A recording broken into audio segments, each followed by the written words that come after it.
Olá, povo de Deus, quinta-feira, 11 de abril de 2024, segunda semana da Páscoa. Nossa reflexão de hoje é a partir de Atos 5, 27, 33, João 3, 31, 36. Naqueles dias, os guardas levaram os apóstolos e os apresentaram ao Sinédrio.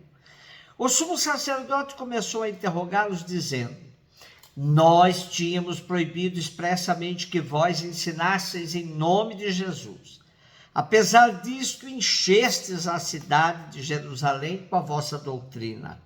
E ainda nos quereis tornar responsáveis pela morte deste homem. Então Pedro e os outros apóstolos responderam: é preciso obedecer a Deus antes que aos homens. O Deus de nossos pais ressuscitou Jesus, a quem vós matastes, pregando-o numa cruz. Deus, por seu poder, o exaltou, tornando-o guia supremo e salvador, para dar ao povo de Israel a conversão e o perdão dos seus pecados. E disso somos testemunhas, nós e o Espírito Santo, que Deus concedeu àqueles que lhe obedecem. Quando ouviram isso, ficaram furiosos e queriam matá-los. Quando lemos Atos dos Apóstolos, percebemos que os apóstolos continuavam levando em conta as estruturas da religião judaica, pregando no templo e em suas sinagogas. O movimento ainda não contava com locais próprios para difundir a palavra. Dá a impressão de que tinham a esperança de convencer os seus compatriotas sobre a messianidade de Jesus. Quanto mais pregavam e agiam, mais despertavam nas autoridades judaicas a rejeição e a vontade de matá-los. O conflito vai crescendo e deixando a relação entre eles cada vez mais difícil. O sumo sacerdote, instigado por seu partido dos saduceus, tinha mandado prender Pedro e os outros apóstolos e agora os convoca a prestar depoimento frente ao Sinédrio, pois competia a este o julgamento. Além de continuarem a pregar sobre as verdades que aprenderam de Jesus, reconhecendo sua messianidade, eles acusavam os chefes do povo de serem os responsáveis pela morte de Jesus. Isso era o suficiente para serem julgados e condenados pelo Sinédrio, onde o partido dos saduceus detinha a maioria. O julgamento, apesar de todos os vícios, pois eles tinham já a convicção de que os réus, ou seja, os apóstolos, eram culpados, servia para reforçar a convicção dos apóstolos de que eles deviam obedecer primeiro a Deus antes de qualquer outra ordem. Esse era um ponto-chave na argumentação dos apóstolos.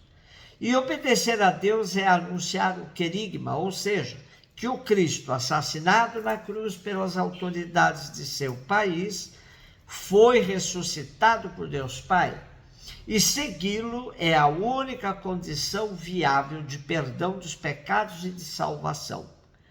Essa firmeza com que os apóstolos anunciavam a salvação em Cristo levava as autoridades judaicas a decidir sobre a morte deles. Era o único meio de os calar para sempre. Impressiona a qualquer um a coragem com que aqueles simples e rudes homens enfrentavam as autoridades do seu tempo. Nada os detinha, nada os tirava do foco da missão.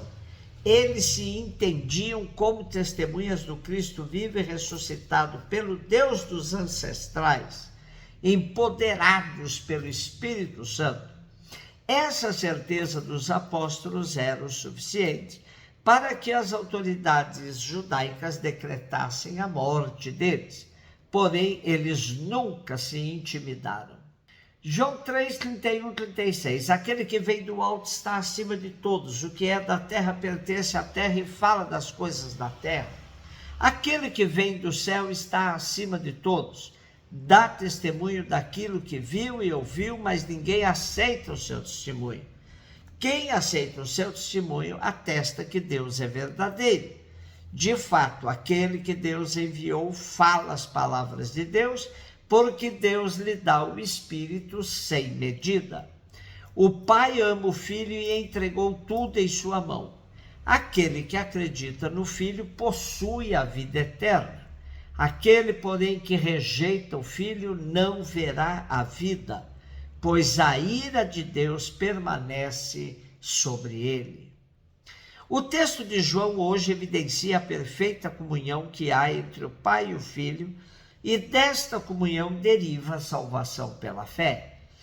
Essa comunhão tem uma profunda dimensão trinitária. O Pai ama o Filho, confia-lhe tudo, dá-lhe o Espírito sem medida e envia-o. O Filho, cheio do Espírito, dá testemunho do que viu e ouviu. A humanidade acolhe esse testemunho pela fé, recusa-o pela incredulidade.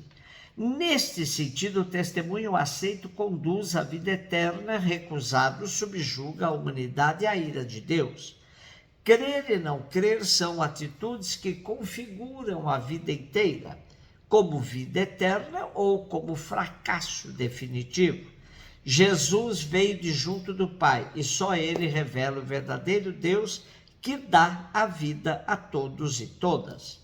Quem recusa o seguimento de Jesus acaba incorrendo em idolatrias, e essas levam a humanidade à morte. Claro que devemos entender João no seu contexto, onde as seitas invadiam as comunidades com suas teorias contrárias à igualdade de natureza entre o Pai e o Filho. Porém, não podemos excluir da salvação, em nome de combater essas seitas, as pessoas que são retas e testemunham uma vida ética praticando a justiça. O Concílio Vaticano II, na sua Constituição Dogmática Lumen Gentium, afirma: em qualquer época e em qualquer povo é aceito por Deus todo aquele que o teme e pratica a justiça. Bom, celebramos hoje Santo Estanislau, que nasceu na região da Cracóvia no ano de 1030. De família simples, os pais buscaram nos monges beneditinos um caminho para dar a educação moral e espiritual ao filho. A região geográfica da Polônia sofria com muitos transtornos externos e internos. Além disso, o rei da Polônia na época, Bolesław II, era conhecido por ser um guerreiro impiedoso e muito opressor. Santo Estanislau se tornou bispo da região. Teve uma vida de dedicação aos pobres e à evangelização e morreu como mártir da igreja em 11 de abril de 1079, pelo rei da Polônia, que o atingiu com um punhal durante uma missa. O bispo mártir, muito venerado não só na Polônia, foi canonizado em 17 de agosto de 1253 na Basílica de Assis. Um beijo no seu coração.